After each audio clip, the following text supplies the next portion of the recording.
ಇವತ್ತು ನಮ್ಮ ಹತ್ರ ಇರೋದು IQ Neo 10R. ನಾವಿದರಲ್ಲಿ BGMI ಟೆಸ್ಟ್ನ ಮಾಡ್ತಾಯಿದ್ದೀವಿ. ಇದನ್ನ ನಮ್ಮ ಫ್ರೆಂಡು ತೊಗೊಂಡು ಆಲ್ರೆಡಿ 2 ಮಂತ್ಸ್ ಆಗಿದೆ. ಇದರಲ್ಲಿ ನಾವು BGMI ಟೆಸ್ಟ್ನ ಮಾಡೋಣ ಅಂತ. ಇದು ಯಾವ ರೀತಿ ಸಪೋರ್ಟ್ ತೊಗೊಳುತ್ತೆ, ಗ್ರಾಫಿಕ್ಸ್ ಎಲ್ಲನೂ ಚೆಕ್ ಮಾಡಿ ಯಾವ ರೀತಿ ಸ್ಟೇಬಲ್ ಆಗಿ ಮೇಂಟೈನ್ ಮಾಡುತ್ತೋ ಇಲ್ಲ ಅಂತ ನೋಡೋಣ ಅಂತ. ಮೊದಲು ಇದರ ಸ್ಪೆಸಿಫಿಕೇಷನ್ ನೋಡೋದಾದರೆ, ನಮ್ಮ ಹತ್ರ ಇರೋದು 8GB ರ್ಯಾಮಿಂದು IQ Neo 10R. ಇದು software update 15 OS fun touch OS ಮೇಲೆ ರನ್ ಆಗ್ತಾ ಇದೆ. ಇದರಲ್ಲಿ ನಮಗೆ ಸ್ನ್ಯಾಪ್ಡ್ರ್ಯಾಗನ್ 8S Gen ಅಂತ ಒಂದು ಪ್ರೊಸೆಸರ್ ಇದೆ. ಇದು one of the best gaming processor ಕೂಡ ಆಗಿರುತ್ತೆ. ಇನ್ನೂ ವೀಡಿಯೋಗೆ ಯಾರಾದರೂ ಲೈಕ್ ಮಾಡಿಲ್ಲ ಅಂದರೆ ವೀಡಿಯೋಗೊಂದು ಲೈಕ್ ಮಾಡಿ, ಚಾನಲ್ಗೊಂದು ಸಬ್ಸ್ಕ್ರೈಬ್ ಮಾಡಿಕೊಂಡು ಇಟ್ಕೊಂಡಿರಿ. ನಾವು ನಮ್ಮ ಚಾನಲಲ್ಲಿ ಗೇಮಿಂಗ್ ರಿಲೇಟೆಡ್ ಇನ್ಫಾರ್ಮೇಷನ್ನು ಮತ್ತು BGMI ರಿಲೇಟೆಡ್ ಅಪ್ಡೇಟ್ಸು ಮತ್ತು ಅಚೀವ್ಮೆಂಟ್ ಪಾಯಿಂಟ್ಸು ಮತ್ತು ಇನ್ನೂ ಈ ಥರ ಟೆಕ್ ರಿಲೇಟೆಡ್ ಇನ್ಫಾರ್ಮೇಷನ್ ನಾನು ಶೇರ್ ಮಾಡ್ಕೊತ ಹೋಗ್ತೀನಿ.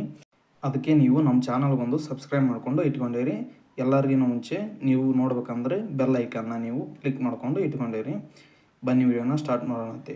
ಮೊದಲು ಇದರಲ್ಲಿ BGMI ಎಷ್ಟು ಸೆಕೆಂಡ್ಗೆ ಓಪನ್ ಆಗುತ್ತೆ ಅಂತ ನೋಡೋಣ ಅಂತ. ನಾನಿಲ್ಲಿ ಮೇಲ್ಗಡೆ ಟೈಮರ್ ಕೂಡ ಶೋ ಮಾಡ್ತೀನಿ, ಅದು ಎಷ್ಟು ಸೆಕೆಂಡ್ಗೆ ಓಪನ್ ಆಗುತ್ತೆ ಅಂತ ನೋಡಿ ಫಸ್ಟ್ ನೀವು.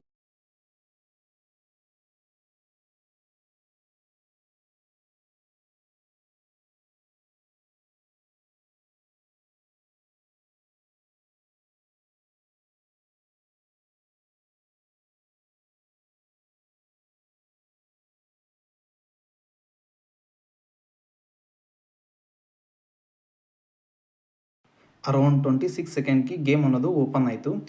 ನಾವು ಇದರಲ್ಲಿ ಗ್ರಾಫಿಕ್ಸ್ನ ಚೆಕ್ ಮಾಡಿದರೆ ಸ್ಮೂತಲ್ಲಿ ಅಲ್ಟ್ರಾ ಎಕ್ಸ್ಟ್ರೀಮ್ ಅವರು ಸಪೋರ್ಟ್ ಇದೆ, ಅಂದರೆ 120 FPS ಸಪೋರ್ಟ್ ಇದೆ. ಬ್ಯಾಲೆನ್ಸಲ್ಲಿ ಎಕ್ಸ್ಟ್ರೀಮು, HDಯಲ್ಲೂ ಎಕ್ಸ್ಟ್ರೀಮು, HDRಲ್ಲೂ ಎಕ್ಸ್ಟ್ರೀಮು, ಅಲ್ಟ್ರಾ HDಯಲ್ಲೂ 40 FPS ಸಪೋರ್ಟ್ ಇದೆ, ಅಂದರೆ ಅಲ್ಟ್ರಾವರೆಗೂ ಸಪೋರ್ಟ್ ಇದೆ. ನಾವು ಇದರಲ್ಲಿ 2 ಗೇಮ್ ಪ್ಲೇನ ಆಡ್ತಾಯಿದ್ದೀವಿ, ಅದು TDM ಆಗಿರುತ್ತೆ.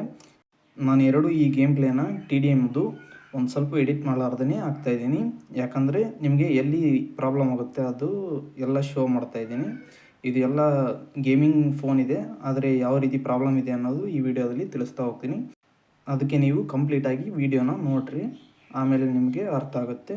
2025ನಲ್ಲಿ IQ Neo 10Rನ ಬೈ ಮಾಡೋದು ವರ್ತ್ ಇದೆನಾ ಇಲ್ಲ, ಇದು ವ್ಯಾಲ್ಯೂ ಫಾರ್ ಮನಿ ಇದೆನಾ ಇಲ್ಲ ಅಂತ ಈ ವಿಡಿಯೋದಲ್ಲಿ ತಿಳಿಸ್ತಾ ಹೋಗ್ತೀನಿ. ಅದಕ್ಕೆ ನೀವು ನಮ್ಮ ಗೇಮ್ ಪ್ಲೇನ ಪೂರ್ತಿಯಾಗಿ ನೋಡಿ ಗಾಯ್ಸ್. ವಿಡಿಯೋದ ಕೊನೆಗೆ ಸಿಗ್ತೀನಿ, ಅಲ್ಲಿವರೆಗೂ ನನ್ನ ಗೇಮ್ ಪ್ಲೇನ ಎಂಜಾಯ್ ಮಾಡಿ.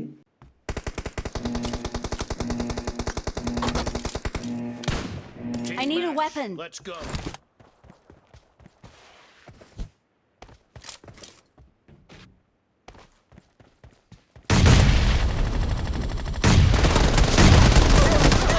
Point for the red team.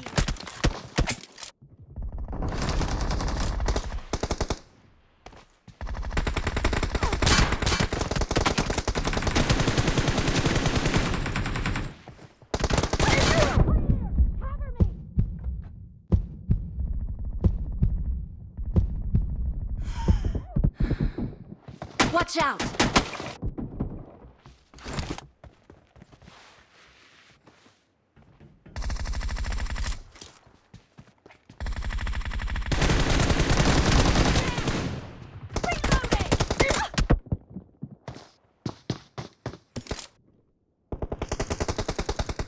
આગળ જોખમ છે, ત્યાં જોવો.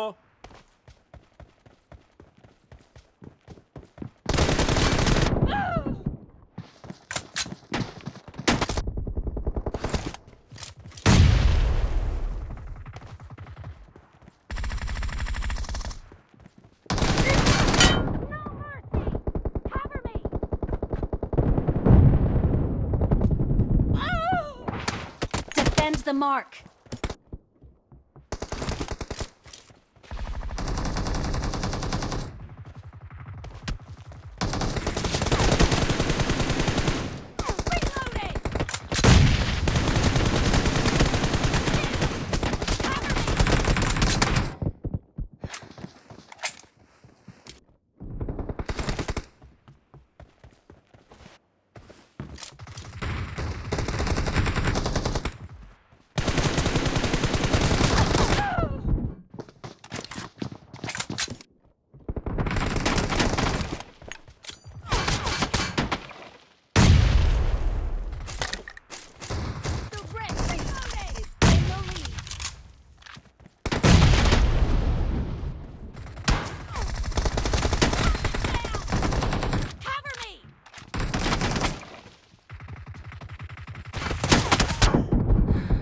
Marked a location. આગળ જોખમ છે. આગળ જોખમ છે. Cover me!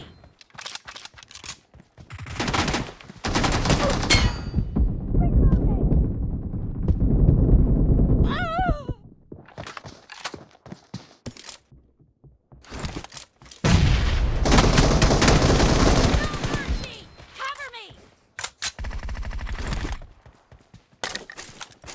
Reloading!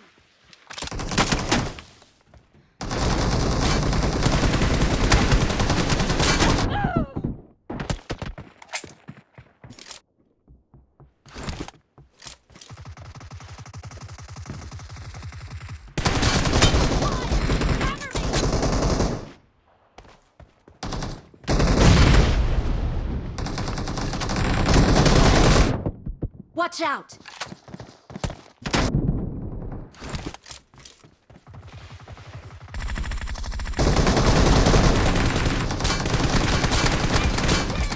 Reloading!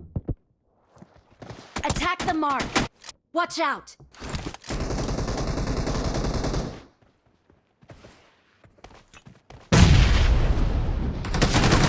Blue team doesn't have a lot of time left. Be careful. You're losing the game.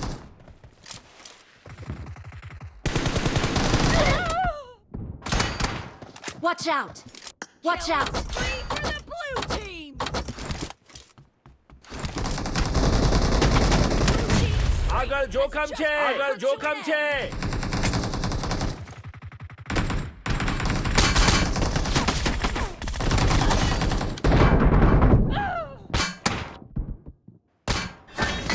Victory.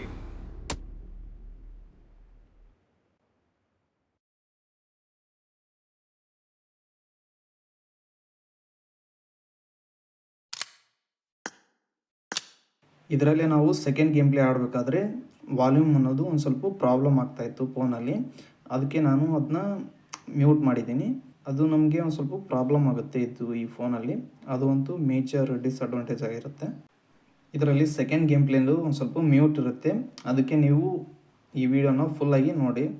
ಅಂದರೆ ಇದರಲ್ಲಿ ಎನಿಮಿ ಬಂದರೆ ಯಾವ ರೀತಿ ಸ್ಟ್ರಕ್ ಆಗುತ್ತೆ ಎಲ್ಲ ಗೊತ್ತಾಗುತ್ತೆ ನಿಮಗೆ. ಅದಕ್ಕೆ ಇದನ್ನು ಕೂಡ ಪೂರ್ತಿಯಾಗಿ ನೋಡಿ. ಇದೇ ಮ್ಯೂಟ್ ಇರೋದು ಸೆಕೆಂಡ್ ಗೇಮ್ ಪ್ಲೇ ಅಲ್ಲ, ಇದು ಫಸ್ಟ್ ಗೇಮ್ ಪ್ಲೇ ಆಗಿರುತ್ತೆ. ನಾನು ಇದನ್ನ ಸ್ಟಾರ್ಟ್ ಮಾಡಬೇಕಾದ್ರೆ 100% ಫುಲ್ ಬ್ಯಾಟ್ರಿ ಅಲ್ತಿತ್ತು. ಇದನ್ನ ಕಂಪ್ಲೀಟ್ ಮಾಡಿದರೂ 1% ಲೂಸ್ ಆಗಿದ್ದಿಲ್ಲ. ಇದು IQದು ಪವರ್ ಅಂತ ಹೇಳ್ಬೋದು. ಇದರಲ್ಲಿ ನಮಗೆ 7000 mAh ಬ್ಯಾಟ್ರಿ ಕೆಪಾಸಿಟಿ ಇರುತ್ತೆ. ಇದರಲ್ಲಿ ಟೋಟಲ್ ಆಗಿ ನಾವು 20 ಮಿನಿಟ್ಸು TDM ಗೇಮ್ ಪ್ಲೇ ಆಡಿದ್ಮೇಲೆ ಅಂದರೆ 2 ಮ್ಯಾಚ್ ಕಂಪ್ಲೀಟ್ ಮಾಡಿದ್ವಿ. ಇದರಲ್ಲಿ ನಮಗೆ ಲೈಟಾಗಿ ಹೀಟ್ ಅನ್ನೋದು ಕಾಣುತ್ತೆ. ಒಂದು ಸ್ವಲ್ಪ ಹೀಟ್ ಆಗುತ್ತೆ ಫೋನು. ಅಂದರೆ ಬ್ಯಾಟ್ರಿ ಕೆಪಾಸಿಟಿ ಅಂತೂ ಸಖತ್ತಾಗಿ ಬರುತ್ತೆ. ಮತ್ತು ಗ್ರಾಫಿಕ್ಸಿಂದು FPS ಬಗ್ಗೆ ಮಾತಾಡೋದಾದರೆ ಇದು ಸ್ಟೇಬಲ್ ಆಗಿ 120 FPS ಮೇಂಟೈನ್ ಮಾಡಲ್ಲ. ಅರೌಂಡು 110 ಅಂದರೆ 110 ಆ ಥರ FPS ಮೇಂಟೈನ್ ಮಾಡುತ್ತೆ. ವಿತೌಟ್ ಎನಿ ಲ್ಯಾಗೂ ಆಗಲ್ಲ ಇದು ಫೋನು. ಅಂದರೆ ಹೀಟ್ ಅನ್ನೋದು ಆಗುತ್ತೆ. ಭಾಳ ಹೀಟ್ ಆದರೆ ಫೋನ್ ಲ್ಯಾಗ್ ಆಗುತ್ತೆ ಅಂತ ಎಲ್ಲರಿಗೂ ಗೊತ್ತಿರುತ್ತೆ. ಅದಕ್ಕೆ ನೀವು ಕೂಲಿಂಗ್ ಫ್ಯಾನ್ನ ಯೂಸ್ ಮಾಡಿದರೆ ಗೇಮ್ ಪ್ಲೇ ಸಖತ್ತಾಗಿ ಬರುತ್ತೆ. ಇದರಲ್ಲಿ ಪರ್ಫಾರ್ಮೆನ್ಸ್ ಅಂತೂ ಅಲ್ಟಿಮೇಟ್ ಇರುತ್ತೆ. ಅಂಡರ್ 25,000 ಇದು one of the good option ಕೂಡ ಆಗ್ಬೋದು 2025ರಲ್ಲಿ. ನಮ್ಮ ಚಾನಲ್ನ ಆಲ್ಮೋಸ್ಟ್ ಅಲ್ಲಿ ಎಲ್ಲರೂ ಸಬ್ಸ್ಕ್ರೈಬ್ ಮಾಡ್ದೇನೆ ನೋಡ್ತಾ ಇದ್ದೀರಾ. ಅದೇ ಥರ ನೋಡಿದರೂ ಪರವಾಗಿಲ್ಲ, ಈ ವಿಡಿಯೋ ಒಂದು ಲೈಕ್ ಮಾಡಿ. ಯಾಕಂದರೆ ಕನ್ನಡದಲ್ಲಿ ಕಂಟೆಂಟ್ ಕ್ರಿಯೇಷನ್ ಮಾಡೋದು ತುಂಬ ಕಷ್ಟದ ವಿಷಯ. ಆಡಿಯನ್ಸ್ ಸಪೋರ್ಟ್ ಅಂತೂ ಸಿಗೋಲ್ಲ. ಎಲ್ಲರೂ ಆಲ್ಮೋಸ್ಟ್ ಅಲ್ಲೂ ಹಿಂದಿ ಯೂಟ್ಯೂಬರ್ಸ್ನ ನೀವು ಬೆಳೆಸ್ತಾ ಇದ್ದೀರಾ. ನಾನು ಅದ್ರ ಬಗ್ಗೆ ಏನು ಬ್ಲೇಮ್ ಮಾಡ್ತಾ ಇಲ್ಲ. ಆದಷ್ಟು ಕನ್ನಡ ಕ್ರಿಯೇಟರ್ಗೂ ಸಪೋರ್ಟ್ ಮಾಡಿ ಅಂತ ನಾನು ಈ ವಿಡಿಯೋ ಮೂಲಕ ಕೇಳ್ಕೊತಾ ಇದ್ದೀನಿ. ಈ ವಿಡಿಯೋ ಏನಾದರೂ ಇಷ್ಟ ಆದರೆ ಲೈಕ್ ಮಾಡಿ, ಇಲ್ಲಾಂದರೆ ಡಿಸ್ಲೈಕ್ ಮಾಡಿ. Thanks for watching guys.